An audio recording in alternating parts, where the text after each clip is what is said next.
On his own birthday, the ungrateful son looked his father straight in the eye and declared that the only gift he wanted was for his dad to vanish from his life forever. No hesitation, no shame, just brutal words delivered in front of friends who laughed along.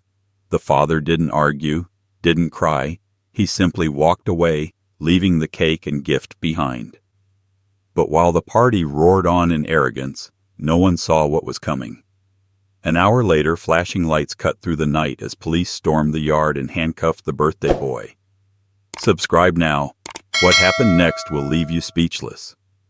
The father balanced the chocolate cake carefully in one hand, its frosting trembling with each step, while the other arm cradled a small box wrapped in deep blue paper. Inside the box lay a watch polished until the face gleamed, a piece of history that had once belonged to his own father. It wasn't just a gift. It was a bridge between generations, a symbol of respect and legacy. He had imagined the look on his son's face when the box opened, the weight of the heirloom settling into his hand, perhaps sparking the gratitude that seemed so rare these days. He paused by the sliding glass door, listening to the laughter drifting from the backyard. The sound should have been warm, familiar. Instead, it carried an edge that made him hesitate. Through the glass, he saw Daniel standing near the grill with his friends. Mark and Tyler. The same boys who had once tracked mud through his house and raided his refrigerator now stood tall with bottles of beer in their hands. Chloe lounged nearby at the patio table, her eyes locked on her phone, barely paying attention. The father adjusted the cake, smiling faintly despite himself, preparing to step outside and join the celebration. But then he heard his son's voice, sharp and unguarded, slicing through the evening like a blade. "Yeah, well, he's trying to buy my affection as usual," Daniel sneered, lifting his beer bottle in mock salute. "He thinks money solves everything." The words hit the father harder than he expected. For a moment, he thought he'd misheard, but Mark chuckled and clapped Daniel on the shoulder. "At least he cares.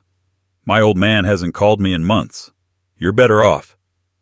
The father's fingers tightened around the cake plate, his heartbeat pounding in his ears. Daniel didn't soften, didn't hesitate. He took another swig and kept going, his voice loud enough to carry. "Honestly, the best gift he could give me is to just disappear. I'm sick of the lectures, the control. If he vanished tomorrow, I'd throw a bigger party than this one." The gift box slipped slightly under the father's arm. He pressed it back against his chest, fighting to keep his knees steady. He stared through the glass at the boy he had raised for 28 years. The boy whose scraped knees he had bandaged, whose baseball games he had cheered, whose tuition checks he had signed without complaint. That boy was gone. In his place stood a man with no gratitude, mocking the very father who had kept the roof over his head. Tyler laughed, careless and cruel. "Who would have thought your dad was such a control freak? Probably has your whole life mapped out in spreadsheets. Classic engineer." "Exactly," Daniel replied without missing a beat. "Everything has to be his way or no way. Sometimes I wish he'd just vanish permanently. Then maybe I could finally breathe." The father staggered back from the door, the cake wobbling dangerously, the watch box slipping again. He caught it just before it fell to the ground, but the damage was already done. His chest burned as if someone had pressed hot iron against his ribs. He thought of every birthday he had celebrated for Daniel, the mornings filled with pancakes and balloons, the nights staying up late to build bicycles or assemble toys.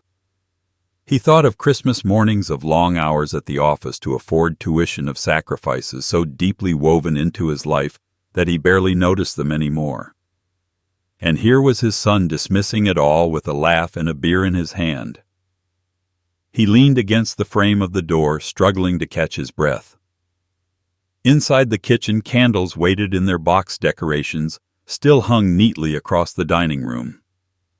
On the table sat other gifts he had chosen with care, each one wrapped in paper that seemed to mock him now. Everything had been prepared with the hope of rekindling some bond, of reminding his son that beneath the tension and argument still lay love. Now, all of it seemed hollow, meaningless. From the yard, Daniel kept talking. "He controls everything. Free rent, free car, free food, but it's never enough. He has to hover. Acts like I'm still a kid." The father stared at his son silhouetted against the glow of the grill, surrounded by friends who nodded along, their laughter mingling with the smoke rising into the night sky. He saw Daniel toss an empty bottle into the trash, heard Chloe giggle without looking up from her phone. None of them cared about the man standing just feet away, holding a cake that suddenly felt as heavy as stone. He stepped back into the kitchen, setting the cake on the counter with trembling hands. The frosting smeared against the plate, tilting under the force of his grip. He placed the gift beside it, the watch now nothing more than a dead weight. He stared at both items, symbols of love twisted into reminders of betrayal. The house felt unbearably silent despite the muffled music outside. His throat ached, but no tears came. Not yet. For a long moment he paced between the refrigerator and the window, watching shadows flicker across the patio. He tried to remember the last time Daniel had looked at him with genuine affection, the last time he had said thank you without sarcasm.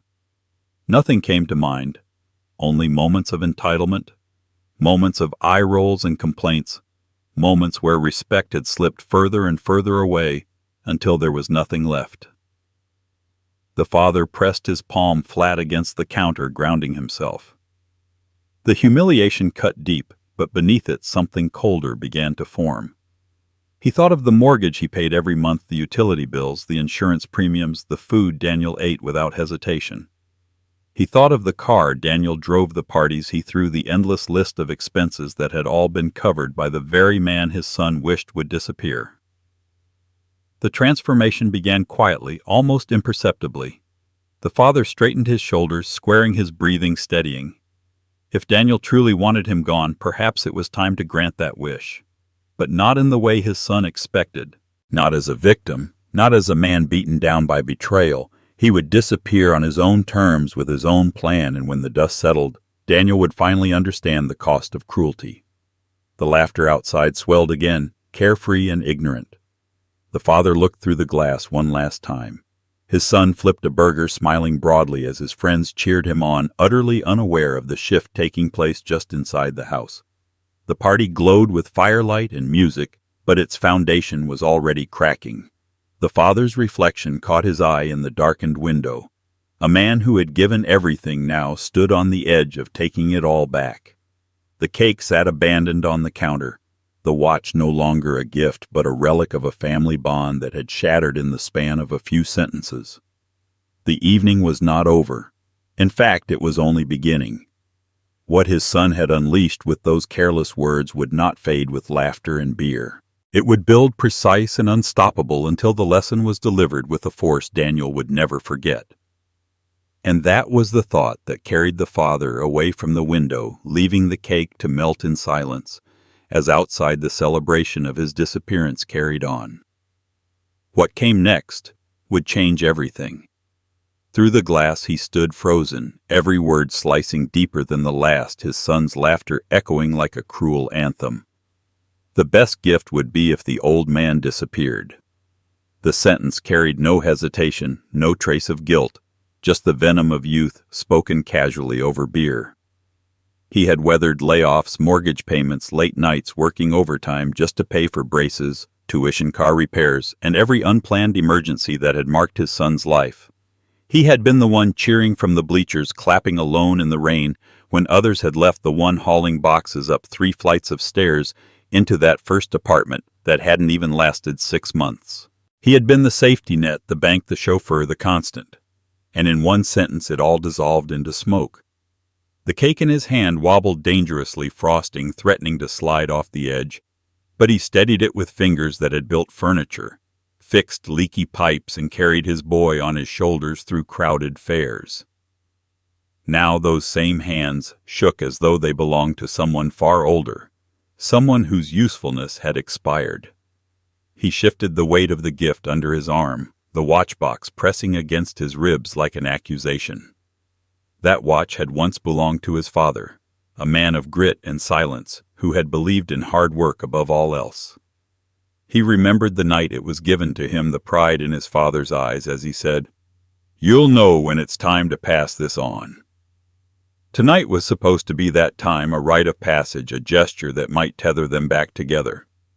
Instead, the thought of Daniel wearing it now seemed obscene. The laughter outside swelled again. Mark's voice carried crude and mocking. "Your dad probably has your whole life mapped out in a spreadsheet." Tyler chimed in with a laugh. "Classic old man move." Daniel raised his bottle, smirking as if the words were gospel. "Exactly. Everything has to be his way or no way. If he'd just vanish, maybe I could finally live." The father stepped back into the dim kitchen, setting the cake down on the counter with a thud that left frosting smeared across the edge. He placed the watch beside it, staring at both like foreign objects. The decorations around him mocked him, the balloons tied neatly to the chairs, the streamers hanging above the table, the carefully wrapped presents. He had prepared all of it with the naive hope that tonight might be different, that maybe his son would remember what it meant to be family. Instead, he stood in a kitchen filled with silence, listening to the party outside, as though it were happening in a different world. Memories pressed in unrelenting. He saw Daniel at 10 years old running across the yard with grass stains on his knees, beaming when his father clapped the loudest. He saw him at 18, standing in his cap and gown, rolling his eyes when his father insisted on taking one more picture. He saw him at 22, drunk and broke, leaning on the same father he now mocked to bail him out of yet another reckless mistake. The years stacked against him, each sacrifice now repaid with laughter and scorn. He paced the kitchen, his breath shallow, his chest tight. The sting of betrayal wasn't just sharp, it was humiliating. His son hadn't whispered these thoughts in a moment of anger or weakness. He had broadcast them, reveling in the approval of friends who treated the ridicule of a father as entertainment. And it wasn't the first time. No, this had been building for years, little comments, dismissive gestures, the constant undertone of contempt. Tonight was simply the mask, ripped away, the truth exposed in all its ugliness. He pressed his hands against the counter to steady himself, the cool surface grounding him as his mind spun. Disappear! That word rolled around in his head, heavier with each echo. His son wanted him gone, erased from the life he had built with his own sweat and calloused hands. It was not a request born from independence. It was born from arrogance, from the assumption that the man who provided everything was expendable. For the first time in years, the father felt something shift inside him. Beneath the hurt, beneath the humiliation, a different current began to flow. Cold, deliberate, calculating. He had lived his entire life providing, bending, compromising for the sake of family. He had written checks without hesitation, opened his home without question, endured disrespect without retaliation. But now, staring through that glass at a son who wished him erased, he understood a truth he should have grasped long ago. Gratitude could not be bought, respect could not be begged, and love could not survive when only one person carried its weight. He walked to the sink and poured himself a glass of water, his reflection faint in the window above it. For a moment he didn't recognize the man looking back, a man lined by years of effort, eyes hollowed by exhaustion, shoulders bowed under decades of carrying more than his share.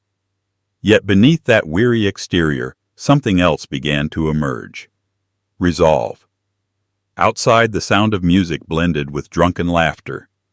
Daniel flipped burgers on the grill, basking in the glow of friends who cheered his bravado. They had no idea the ground beneath their celebration was shifting. The father watched a moment longer, then turned away, the decision already forming. If his son wanted him gone, then perhaps it was time to give him exactly what he wanted. But not in silence, not as a victim walking into the dark. This disappearance would be different. It would be precise, deliberate, unforgettable.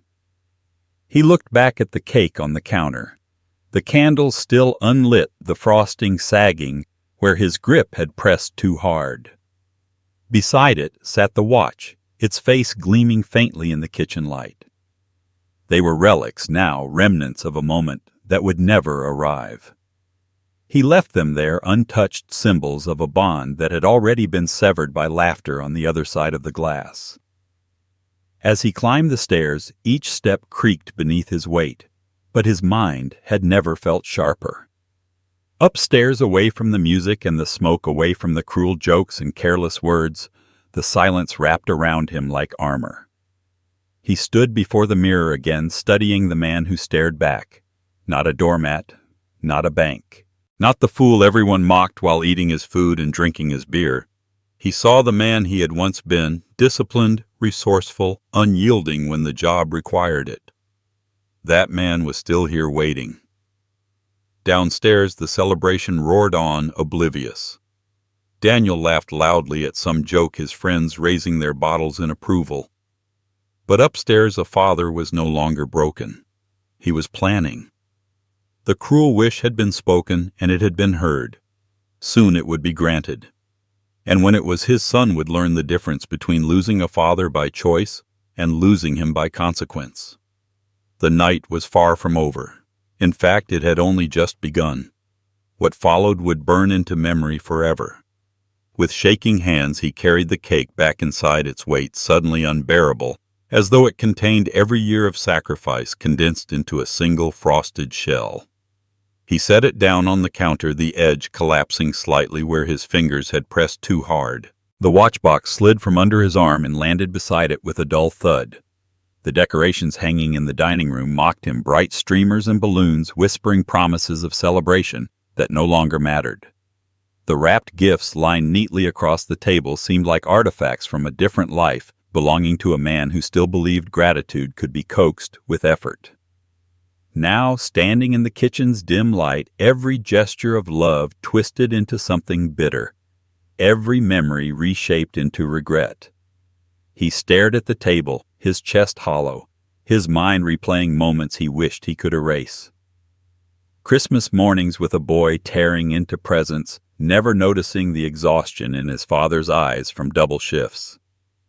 Graduation night when Daniel barely acknowledged him in front of friends, calling him the guy who pays for everything.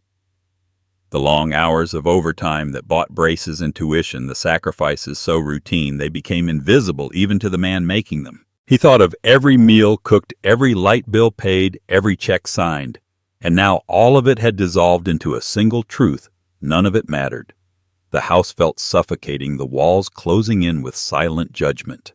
He looked at the cake again, once a symbol of love, now just sugar and flour, reminding him of his humiliation. His knees threatened to give out, and he steadied himself against the counter. He was alone, utterly alone, in a house that had become nothing more than a stage for betrayal. The laughter outside was muffled through the glass, careless and cruel, underscoring the emptiness inside. He lowered himself into a chair at the edge of the dining room, his eyes fixed on the decorations he had strung that morning with hope. Hope that maybe, just maybe, this birthday would mark a shift, that Daniel would recognize what had been given to him, that the years of tension could be softened with tradition. Now the balloons and banners were hollow symbols, reminders of a father's desperation to be wanted. His breath came shallow, his throat tight, the silence inside louder than the music outside. He let his head fall into his hands, the weight of years pressing down until his shoulders ached. Every regret surfaced at once. Every time he had said yes, when he should have said no. Every time he covered a bill instead of forcing responsibility. Every time he excused disrespect because he convinced himself love required endurance. He saw now how each decision had built this moment brick by brick until he was trapped in a house filled with his own mistakes. The loneliness gnawed at him. He had given his life to raising a son who now stood in the yard surrounded by friends mocking the very man who kept the lights on. He had no partner to lean on, no other children to share the burden, no one in the world to counterbalance the crushing truth that he had poured everything into someone who wanted him gone. His wife had been gone for years. Her absence felt more deeply tonight than ever. She had been the one who believed their son would grow out of his selfishness, who softened his sternness with gentle reassurance. But she wasn't here to see what he had become, and perhaps that was a mercy. The watch caught his eye, glinting faintly in the light. His father's words echoed again. "You'll know when it's time to pass this on." He reached for it but stopped halfway, his hand trembling above the box. How could he give a symbol of legacy to someone who laughed about erasing him from existence? The thought curdled in his stomach. No, the watch would remain here, a relic of a bond that no longer existed. He rose from the chair and moved through the kitchen slowly, like a man carrying invisible chains. His footsteps echoed in the silence, each one dragging memories he no longer wanted. He paused by the window, looking out at the yard where Daniel flipped burgers on the grill, smiling as if nothing had happened. His friends leaned in close, laughing, clinking bottles, celebrating his contempt. None of them knew the man in the kitchen, watching from behind glass, a man whose love had turned into a prison. The sight burned. He turned away, the ache in his chest tightening into something harder, sharper. He walked down the hallway, each decoration taped to the walls, now a mockery of his hope. He had believed this birthday could heal old wounds, that the rituals of family might bridge the gap. But the truth had been spoken aloud, stripped of pretense. Daniel didn't want him here. Daniel didn't want him at all. He climbed the stairs slowly, his hand gripping the banister as though each step pulled him further from a life that no longer belonged to him. The second floor was darker, quieter, removed from the laughter spilling through the yard. He entered his bedroom and closed the door behind him, the soft click sealing him off from the world below. For a moment he stood in the silence, listening to the faint hum of music through the walls, Daniel's voice cutting through it with a joke at his expense. He sat heavily on the edge of the bed, his reflection staring back at him from the dresser mirror. Hollow eyes, slumped shoulders, a man who had given everything only to be told he was nothing. His throat tightened again, but no tears came. The grief was beyond tears, now calcified into something heavier. He rubbed his hands across his face, the skin rough, the stubble scratching against his palms. He barely recognized the man looking back. The silence in the room pressed against him, forcing him to confront a truth he could no longer avoid. He had lost his son long before tonight. What had died tonight was the illusion that there was anything left to salvage. That realization cracked something deep inside him, but as it broke, something else began to take shape. He stood again, straighter this time, moving to the window that overlooked the backyard. From here he could see everything: the glow of the grill, the shadows of the guests. Daniel in the center, like a king in a kingdom built on his father's labor. They laughed, oblivious to the storm gathering and the man watching from above. His jaw tightened, his eyes narrowing not with tears, but with resolve. The loneliness had scorched him. The sorrow had gutted him, but regret now hardened into something else. The humiliation would not end here.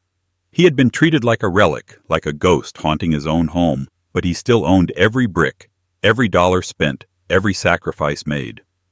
The house was his, the food was his, the power coursing through the lights that fueled the party outside was his. Daniel had forgotten that, but he hadn't. The man in the mirror was no longer hollow. He was sharpening, hardening, reclaiming something long buried beneath years of compromise. He would disappear, yes, but not as a victim stumbling into silence. He would disappear on his own terms, in his own way, leaving behind a lesson so permanent that his son would never forget. Downstairs the music swelled again, laughter echoing into the night. But upstairs, in the silence of a darkened room, a father was transforming. The collapse had ended. What came next would not be sorrow. It would be action. And once it began, nothing in that house or that family would ever be the same again. He stepped back into the yard with deliberate calm, the air heavy with smoke from the grill and the sharp tang of spilled beer. The guests barely noticed him at first, too caught up in their laughter, too busy feeding off the energy of Daniel's swagger. But when his voice cut through the noise, steady, low, and commanding, every head turned. "Daniel, we need to talk." Conversations faltered. Music thudded in the background and a loose circle began to form around them. His son turned slowly, a smirk curling across his lips, the kind of smirk that came from years of believing he would never face consequences.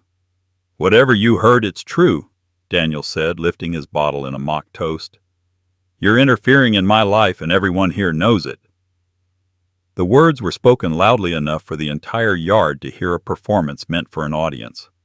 The father's jaw tightened, but his voice remained measured. "How can you say that after everything I've done for you?" Daniel shrugged, the arrogance in his posture unmistakable.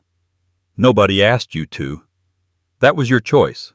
You think I owe you something for decisions you made? That's your problem, not mine." Mark chuckled, stepping forward like a bodyguard emboldened by Daniel's defiance. "Dude's got a point, Mr. Davis. Parents choose to have kids. It's not like he signed a contract." The casual cruelty landed harder than Daniel's words, a knife twisted with mock philosophy. Tyler snorted in agreement, and Chloe finally lifted her gaze from her phone to smirk at the spectacle. The father's eyes scanned the yard, seeing faces turned toward him, some curious, some uncomfortable, none willing to intervene. It was entertainment to them, a family unraveling in real time, fueled by alcohol and arrogance. His son basked in the attention, his voice rising with each word. "You want gratitude for what? Free rent. Free food. That's your choice, old man. I didn't ask for it. And when you disappear, sure, I'll miss the perks for about 5 minutes. Then I'll figure something else out." The father's chest burned with humiliation, but his voice didn't crack. He stood his ground, his words slicing through the laughter. "For 28 years I've given you everything, every meal, every bill, every roof over your head, and you stand here in my backyard telling the world you want me gone." Daniel smirked again, lifting his bottle like a weapon. "That's right. Maybe if you found your own life instead of controlling mine, we'd both be happier." Laughter rippled through the crowd, some of it uneasy, some of it cruel. Chloe giggled outright, her voice cutting through the night air like nails on glass. "Brandon, you're terrible," she teased, but her tone was playful, indulgent, as if cruelty was a charm. The father's hands curled into fists at his sides, but he didn't lash out. He let the silence build, instead the weight of his words pressing against the circle. "You told your friends you wished I'd disappear. Did you mean it?" His son's eyes flickered, a brief crack in the mask of confidence, but the moment vanished as quickly as it came. "Yeah," Daniel said, his tone sharper, now more defensive. "I meant it. You hover, you lecture, you make everything about your expectations." "I'm done with it." Gasps scattered through the crowd, though no one stepped forward. Instead, the guests leaned in, hungry for more, their eyes darting between father and son like spectators at a fight. The father saw it all, the smirks, the beer bottles raised, the judgment passed without words. They didn't see the man who had worked himself to the bone, who had carried his son through every storm. They saw a relic, a stubborn old man being mocked in his own home. The rage that surged inside him was molten, but he contained it, channeling it into a calm so precise it was terrifying. "You live here by my permission," he said, each word deliberate, cutting through the air like a blade. "This house, this food, this car, this life, all of it exists because I provided it. And yet you stand here wishing me gone." Daniel laughed again, hollow and cruel. "And when you finally are, I'll move on. Don't worry about me." His friends chuckled with him, the sound grating a chorus of disrespect that filled the night air. The father's heart hammered, but his mind sharpened. He saw now with absolute clarity that the son before him was not the boy he had raised, but the man he had enabled. Every bill paid, every indulgence allowed, every second chance offered, had led to this moment, a son who could stand in his father's backyard and publicly announce his desire to erase him. The silence stretched until even the laughter thinned. The father looked around at the faces, then back at Daniel, his voice low, but carrying enough force to silence the yard completely. "You've made your wish clear. You want me gone." "Very well." For the first time that night, Daniel's smirk faltered just slightly, as though some part of him recognized the shift in the air. The father didn't wait for a response. He turned and walked toward the house, the weight of eyes following him, some mocking, some uneasy. Behind him, Daniel's laughter rose again, louder, harsher, like a man desperate to reclaim control. But it didn't matter. The humiliation was already transmuting into something else, something colder. The father closed the door softly behind him, the sound of the party muffled but not erased. He climbed the stairs one step at a time, the wood creaking beneath his shoes, each step steady, measured, final. Upstairs the house was quiet. the noise of the yard a distant hum. He entered his room, closed the door, and stood in front of the mirror once more. The man staring back wasn't broken anymore. He was calculating. He was resolute. The confrontation had ended, but the war had only just begun. What came next would silence laughter, erase smirks, and carve the truth into every memory of this night. He closed the bedroom door with a soft click that shut out the echo of laughter drifting from the yard below. The walls around him hummed faintly with the bass of music, but up here, the chaos dulled to a muffled background like distant thunder. He stood still in the center of the room, breathing hard, his chest rising and falling with the weight of everything that had been said. Slowly his eyes moved toward the mirror above the dresser, and for the first time that night he truly looked at himself. What stared back was not the man he thought he had been. This was not the victim shamed in his own backyard, not the father mocked in front of strangers, not the doormat who had carried years of insults disguised as jokes. The reflection revealed someone different, a man lined with exhaustion but not weakness, hardened by betrayal, yet sharpened by it. He saw a man with resources, with knowledge, with the power to act. His father's watch sat downstairs untouched, but its meaning pulsed in his blood now. Legacy was not given. It was taken, preserved, wielded. His hands steadied on the dresser, the tremors of earlier fading into stillness. The humiliation, the pain, the sorrow, they had scorched him clean. What remained was clarity. His son wanted him gone. Very well. That wish would be granted, but not in the way Daniel imagined. He would not vanish quietly into a nursing home or retreat into silence. He would disappear on his own terms, with precision, with intent, leaving behind consequences that would echo louder than any lecture. He crossed the room and opened the curtains.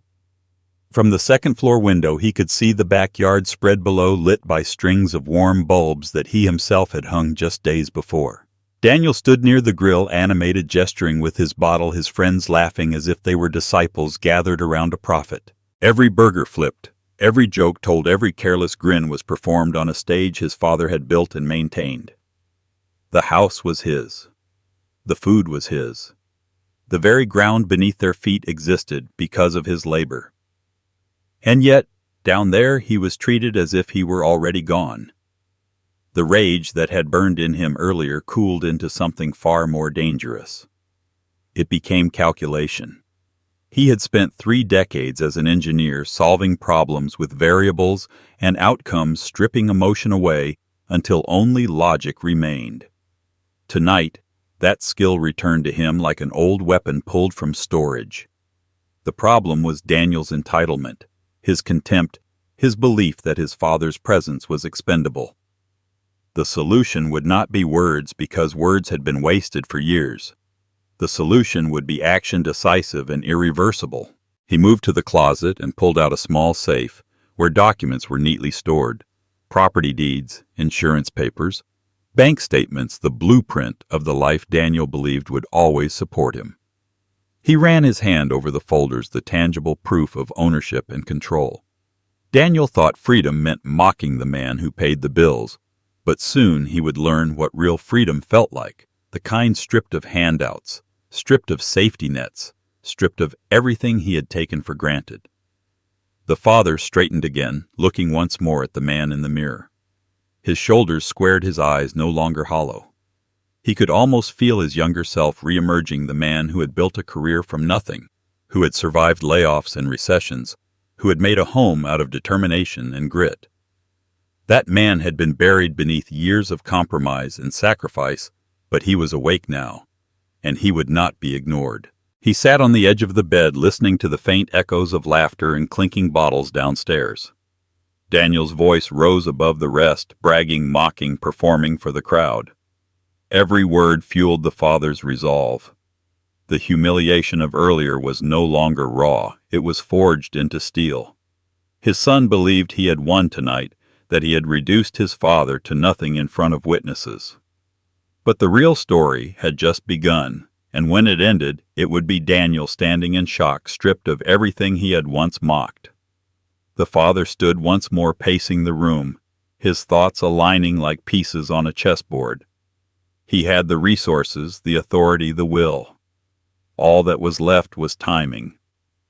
Timing to ensure that when he vanished from Daniel's life, it would not be into obscurity. It would be into freedom, leaving Daniel alone in the wreckage of his arrogance. The pieces were already in place. The house in his name, the bank accounts he controlled, the legacy watch that symbolized everything Daniel had rejected. All of it would be used with precision. Through the window, Daniel's laugh rang out again, grating and hollow. The father pressed his hand against the glass, watching, memorizing the scene. This was the night his son had made his wish. And this was the night the father had decided how to grant it. Not tomorrow, not next week. Tonight was the beginning. Tonight the man who had been humiliated would become the man who delivered consequences. He turned from the window, letting the curtain fall closed. The noise of the party dulled, further muffled, as if the house itself understood the shift. He returned to the mirror for one last look. What stared back was not defeat. It was resolve sharpened into something unbreakable. The man in that reflection was ready, and he would not falter. Downstairs the music kept playing. The guests kept laughing. Daniel kept mocking. But upstairs in the silence of his room a storm had gathered. It would not roar loudly yet. It would move quietly, deliberately, like a blade sliding into place. And when it struck, it would carve a lesson so deep that Daniel would never laugh at his father again. The father took a deep breath, the air steady in his lungs. He had been erased in his son's words, humiliated in front of strangers, but the power had never left his hands. Tonight proved one thing. He had been too generous, too forgiving, too patient. That ended now. What began in that bedroom would ripple through every corner of the house, through every aspect of his son's life until the wish was granted in full. The transformation was complete. The man who had walked into this room broken had emerged with clarity. He would disappear, yes, but not in silence, not in defeat. He would vanish in a way that ensured his absence was louder than any presence had ever been. And when the final moment arrived, his son would stand in the ruins of his entitlement and know at last what it truly meant to lose. The party below continued oblivious. But upstairs the plan had already begun. What came next would turn the night from celebration into reckoning. He descended the stairs with steady steps, every creak of the wood beneath his shoes, echoing like a drumbeat, announcing the inevitable. The noise of the party swelled as he reached the first floor. The music louder, the laughter sharper, the smoke from the grill drifting through the open windows. He walked past the abandoned cake, past the unopened gifts, past the remnants of a celebration that no longer belonged to him. His face was calm now, not broken, not humiliated, but carved with resolve. The sliding door gave way beneath his hand, and suddenly he was outside, stepping into the center of the spectacle. Conversations faltered briefly at his arrival, eyes flickering toward him, and then away again, dismissing him as nothing more than a bitter old man intruding on youth. But he didn't stop to explain, didn't raise his voice to beg for respect. Instead, he moved straight toward the DJ table, where the portable speakers rattled with bass. His hand closed over the volume knob, and in an instant the music died. The silence fell heavy, sudden, unnatural. The chatter thinned, heads turned, and the air itself seemed to shift as dozens of eyes locked on the man now holding the wireless microphone. His voice carried with a clarity that needed no amplification, but the microphone ensured no one could pretend not to hear. The party is over. The words landed like a hammer striking stone. A few guests chuckled nervously, expecting it to be a joke. Others froze bottles halfway to their lips. The laughter that had defined the night drained into uneasy quiet. The father's gaze swept across the yard, steady, unflinching. "I'm asking everyone to leave my property. Now!" Daniel stepped forward, arrogance dripping from his smirk. "Nobody's going anywhere," he said, addressing the crowd rather than his father, playing once more for his audience. "This is my party. You're all welcome to stay as long as you want." He spread his arms wide like a king addressing loyal subjects. The father didn't flinch. "This is my property," he repeated, his voice amplified and resolute. "I pay the mortgage, the utilities, the taxes. I have every right to decide who stays and who leaves. And I'm telling you now, it's over." A murmur spread through the crowd. Some shifted uncomfortably, glancing at one another. A few began edging toward the side gate, uncertain of how far this confrontation would go. But Daniel's core circle rallied instantly. Mark stepped up beside him, puffing out his chest. "Robert, don't ruin the kid's celebration. It's his birthday." Tyler laughed, his tone dismissive, condescending. "Come on, Mr. Davis. Nobody's hurting anything. Don't be dramatic." The father turned his head slowly toward them, the weight of his stare enough to silence their bravado. "If you stay after I've told you to leave, you're trespassing, and I won't hesitate to call the police." His calmness was worse than rage. It was the calm of a man who had already decided what came next. Daniel barked a laugh louder than before, desperate to seize control.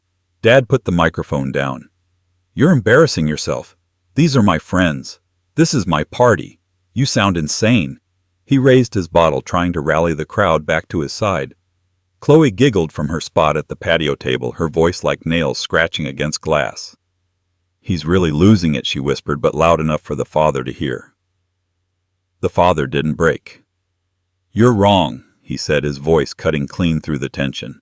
"What's insane is thinking you own what you've never earned. What's insane is believing you can mock the man who put a roof over your head while drinking beer he paid for in a backyard he built."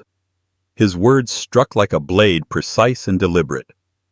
Daniel's smile faltered, for the first time a flicker of uncertainty breaking through. He looked at the circle of faces around him, searching for the same laughter that had fueled his confidence earlier. But the silence was spreading, suffocating, as guests realized this was no longer a performance. This was real. The father lowered the microphone just enough to speak into it again, his voice steady, final. "You have 5 minutes to leave voluntarily. After that, the police will remove you." The crowd shifted again, the unease rising.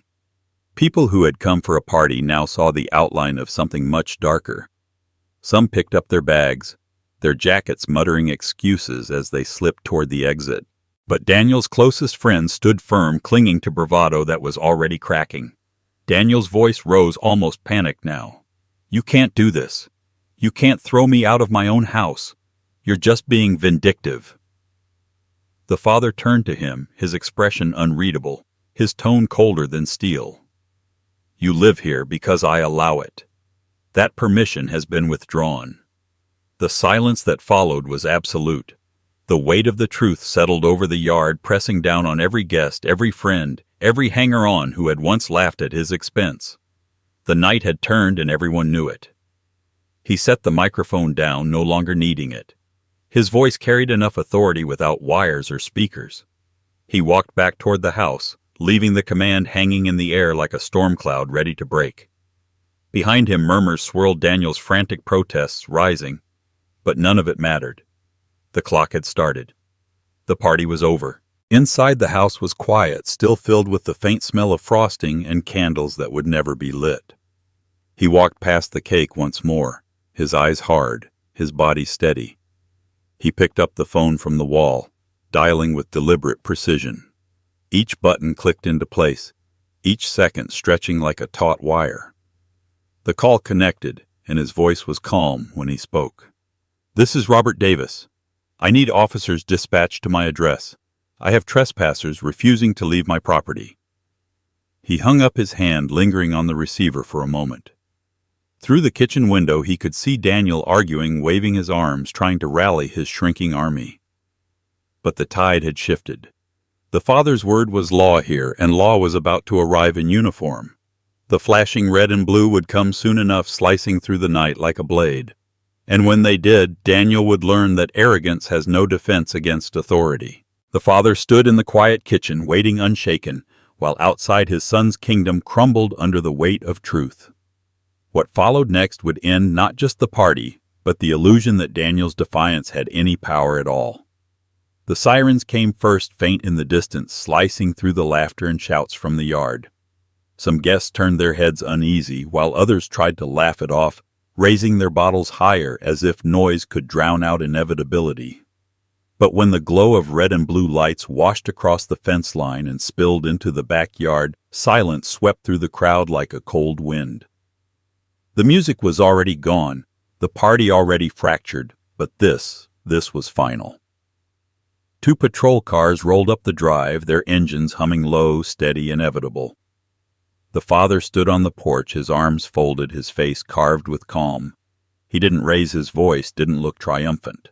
He simply waited as the officers stepped into the yard, their uniforms cutting through the chaos, their presence commanding attention that had been denied to him all night. Conversations died, movement stilled. Even the smoke curling from the grill seemed to falter in the air. "Sir, we got a call about trespassing," one officer said, his tone professional, almost bored, as if this were just another Friday night in a quiet suburb. The father nodded, once his voice steady. "Yes, this is my property. I told these people to leave. Most complied. My son refused." He handed over the folder he had carried from upstairs, proof of ownership documents with his name printed clear and irrefutable across every page. The officer flipped through them quickly, then looked up. "All right, that's sufficient." He turned toward Daniel, who stood frozen near the grill, his arrogance unraveling by the second. "Sir, we're going to need you to come with us." Daniel laughed, brittle and hollow. "You've got to be kidding. This is my house, my party. He's just being dramatic." His voice rose, desperate now, pitched higher than the casual drawl he'd wielded all night. "You don't understand, he's my dad. He doesn't mean it." The officer didn't blink. "Sir, this property is in his name. He's asked you to leave. You refused. That makes you a trespasser." The word hit the crowd like a slap. Trespasser. On his own father's land. A few guests exchanged wide-eyed glances. Chloe's smirk slipped for the first time, her phone lowered to her lap. Mark and Tyler shifted uneasily, their bravado gone, their loyalty evaporating under the weight of flashing lights. Daniel stepped forward, his hands out, pleading. "You can't arrest me in my own backyard." The officer's voice remained calm, detached. "This isn't your backyard. It's his." The father said nothing, watching in silence as the moment unfolded. Years of sacrifice, of humiliation, of biting his tongue while his son spit venom, it all narrowed to this single point in time. The officer gestured, and in one swift motion Daniel's arms were pulled behind him, the metallic click of handcuffs puncturing the night like a gunshot. The crowd flinched, some gasped, others turned away. Daniel twisted, his voice breaking. "Dad, you can't let them do this. Tell them to stop." The father's expression didn't change. He felt no triumph, no gloating satisfaction, only a grim weight pressing against his chest. The knowledge that justice had finally arrived, but at a cost that cut deep. His son was shackled in his own backyard, not by strangers, but by the truth of his own arrogance. The officers guided Daniel toward the patrol car, his protests echoing through the night. "You'll regret this. Everyone will see what you've done. You're destroying your own family." His words stumbled desperate, but no one moved to defend him. Not Mark, not Tyler, not Chloe. The friends who had cheered his cruelty earlier now melted into the shadows, slipping out through the side gate, unwilling to stand beside him in this moment. The father followed at a distance, the gravel crunching under his shoes. The night air was cool, sharp, alive with the hum of engines and the muted voices of neighbors watching from behind drawn curtains. He watched as Daniel was lowered into the back seat of the cruiser, the door closing with a heavy finality that reverberated through his bones. The officer approached him once more. "We'll book him for trespassing. He can be released once bail is posted, but this should make the point clear. Do you want to press any additional charges?"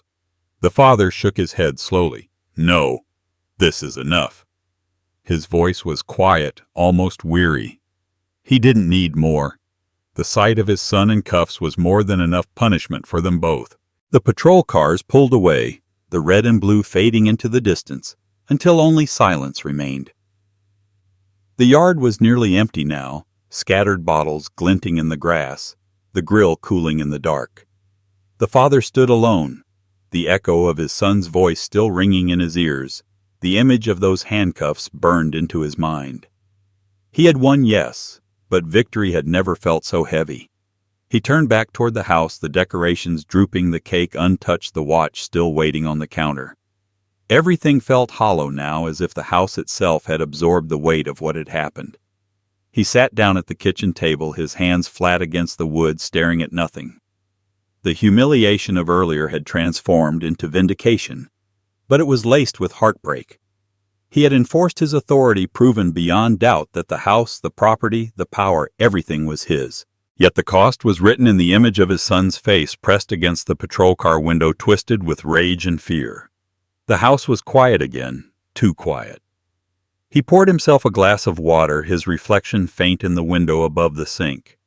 The man staring back looked older than he had an hour ago, as if the night had carved years into him. He took a slow sip, steadying himself, his mind already turning toward the future. Tonight had ended one illusion, but it had also opened the door to something else. The party was over. The sun was gone. But the story wasn't finished. What came next would reshape everything: ownership, family, and the very definition of loyalty. While his son sat in county jail, the father moved with the precision of a man who had planned every step long before the first siren cut through the night. He met with a realtor the very next morning, papers already in order, signatures crisp on the deed that bore only his name. The realtor, a sharp woman with eyes that missed nothing, raised her brows at the speed of it all. But money speaks loudly, and the house, sprawling, well-kept, steeped in years of sacrifice, was snatched up within days. There was no hesitation, no lingering doubt. The father didn't waste a second wondering whether Daniel would beg forgiveness or rage from behind bars. He had made his wish. Now it was being granted. The sale closed quickly, wire transfers sliding into his account like quiet thunder. Movers came before the ink was dry, hauling out furniture that had once carried the weight of family dinners and Christmas mornings. He didn't pause at the sight of the dining table being loaded into the truck, or the couch where his wife had once dozed with a book in her lap. Every piece was just wood and fabric, now stripped of meaning by betrayal. He walked through each room one last time, not as a man mourning what was lost, but as a man severing ties precise and absolute. In Daniel's room he paused only briefly, his eyes sweeping over the remnants of a life of indulgence, expensive sneakers lined up like trophies, gaming consoles tangled in cords, posters curling at the edges. None of it mattered anymore. Soon it would belong to strangers, and that thought carried a certain satisfaction. The house wasn't being abandoned, it was being reclaimed by others who would value it, or at least pay for the privilege of living within its walls. By the time Daniel was processed, released, and returned, the transformation was complete. The house stood the same on the outside, its porch light glowing faintly against the dusk. But inside, everything had shifted. A young couple unpacked boxes in the living room, their laughter spilling out into the street. A child darted across the yard with a ball, tripping on the steps Daniel once stormed up in arrogance. The life he believed was permanent had been erased in the span of a week, his kingdom handed over to strangers who knew nothing of his name. Daniel approached the driveway, confusion cutting across his face as he saw cars he didn't recognize parked where his friends used to gather. He pounded on the front door, his voice breaking into a shout. But it wasn't his father who answered. It was a man in his 30s, broad-shouldered, holding a box cutter in one hand. "Can I help you?" he asked, the tone firm but polite. Behind him the child giggled. The woman carried another box into the kitchen. Daniel stammered, rage flooding his features. "This is my house. Where's my father?" The man shook his head, expression flat. "We closed last week. Papers are in my name now. I don't know who you are, but you need to leave." He started to close the door, but then noticed the envelope taped to the frame. He pulled it free, handed it to Daniel without ceremony, and shut the door. Daniel stood frozen on the porch, the envelope trembling in his hands. He tore it open, his breath ragged, his pulse pounding in his ears. Inside was a single sheet of paper, the handwriting unmistakable, bold, deliberate, merciless. You wanted me gone. I've granted your wish. No signature, no explanation, just finality. The words punched harder than any police officer's grip, harder than the clang of handcuffs or the echo of a cell door slamming shut. His father was gone, truly gone, not buried or erased by age, but vanished on his own terms, leaving nothing behind but silence and a lesson carved in ink. Daniel sank onto the porch steps, the new owner's laughter bleeding through the walls behind him, the streetlight above buzzing faintly as if mocking his collapse. The father, miles away by then, sat quietly in a modest rental, a cup of black coffee cooling in his hands. Through the window he watched the sunrise spill across the horizon, painting the sky in streaks of gold and crimson. His shoulders, for the first time in decades, felt light. The burden was gone, not just the house, not just the financial chains, but the weight of carrying a son who had chosen contempt over respect. He thought briefly of Daniel's face when the door had opened to strangers, when the note had been read. A pang of sorrow lingered in his chest, but it dissolved quickly into something cleaner, sharper. Justice. It wasn't triumph, he felt, not exactly. It was a deeper satisfaction, the kind born of balance finally restored. His son had wished him gone, and that wish had been answered with precision. There would be no more shouting matches, no more arguments over money, no more humiliations disguised as jokes. The father had disappeared, but not into weakness. He had vanished with power, leaving behind a message that would haunt his son far longer than any angry lecture ever could. The house, once the anchor of a fractured family, now belonged to strangers.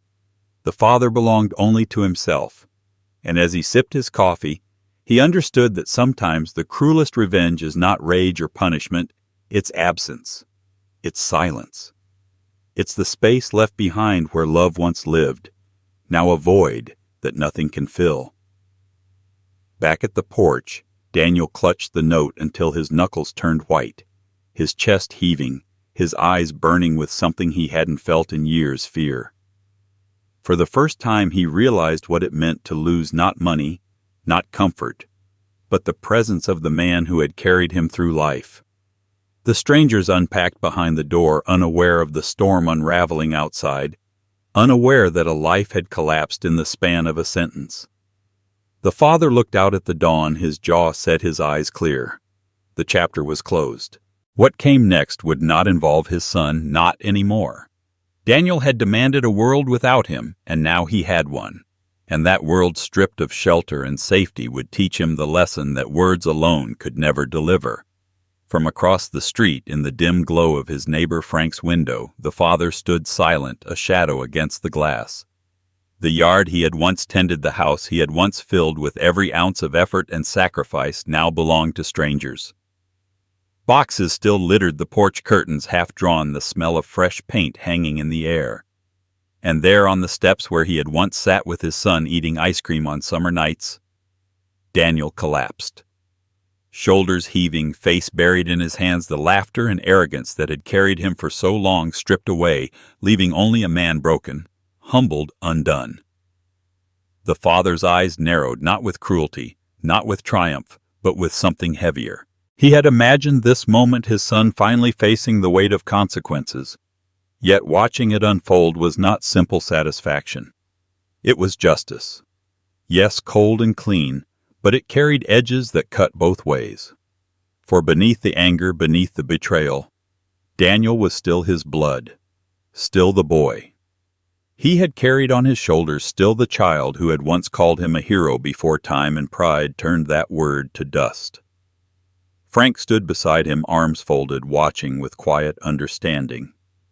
"You did what you had to," he said softly. "Sometimes a lesson has to hurt to be learned." The father didn't answer. His gaze stayed locked on Daniel, trembling in the dark, his sobs muffled by the quiet hum of the neighborhood settling into night. He thought of the boy who had once cried when he scraped his knee, who had looked to him for comfort when monsters lurked in the closet. Now the monsters were inside him, entitlement, arrogance, disdain, and the comfort he had always offered was gone, perhaps for good. His jaw tightened. Justice had been delivered. The wish had been granted. The house was sold. The ties severed. The chapter closed. Yet inside his chest there was no joy, no thrill of victory. Only the steady ache of a man who had done what was necessary but could not erase the truth. His son was still his son, even now, even in disgrace. Daniel lifted his head briefly, his face streaked with tears, his eyes scanning the street as if searching for something, someone to anchor him. But there was nothing. The porch light above flickered. The sound of a dog barking down the block echoed, and the night swallowed him whole. He was alone, truly alone, in a world he had demanded, a world without the father he had once mocked and dismissed. The father turned slightly from the window, his reflection merging with Frank's in the glass. He could see the lines carved deeper into his own face, the years etched harder now, the cost of what had been done. Power carried its price, and tonight he had paid it. Justice had been necessary, but it was not clean. It never was. He thought of his wife gone too soon, her faith in their son never shaken. She had believed Daniel would find his way, believed patience and love would soften his flaws. He wondered what she would say if she saw him now broken on a stranger's porch, the home she had once decorated for holidays now filled with other voices. He closed his eyes briefly, hearing her laugh, her gentle reminders to forgive. But forgiveness, he knew, could not rebuild trust. It could not restore what had been burned to ash. Frank placed a hand on his shoulder, grounding him. You've given him the only gift left to give. The truth. Whether he uses it or wastes it, that's his burden now. The father nodded once, still silent. Outside, Daniel's sobs quieted into shuddering breaths, his head hanging low, the night pressing down on him like a verdict. The father knew this was not the end, for Daniel. Life would continue. Choices would still be his to make. But this moment, this collapse, would remain etched into him, a scar he could not hide. And so the father stepped back from the window, the image of his son fading into the darkness, leaving behind the echo of a complicated truth. Justice had been served, balance restored, and yet in the silence of his own heart, sorrow lingered. Because no matter how deep the betrayal, no matter how final the severing, the bond between father and son could not be erased entirely. It twisted there in the shadows, bittersweet and unyielding, a reminder that even victory carried grief.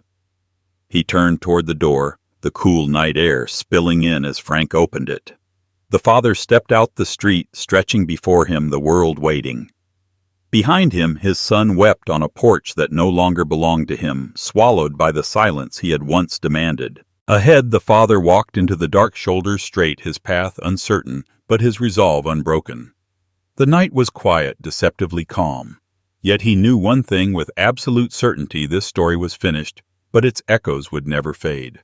Life has a way of teaching us lessons when we least expect them, and sometimes those lessons come wrapped in pain. This story reminds us that love and sacrifice should never be mistaken for weakness.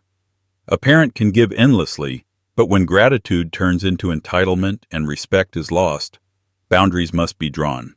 For older adults, especially those who have spent decades putting family first, it is a reminder that self-worth does not end with age, and dignity is not something to be negotiated.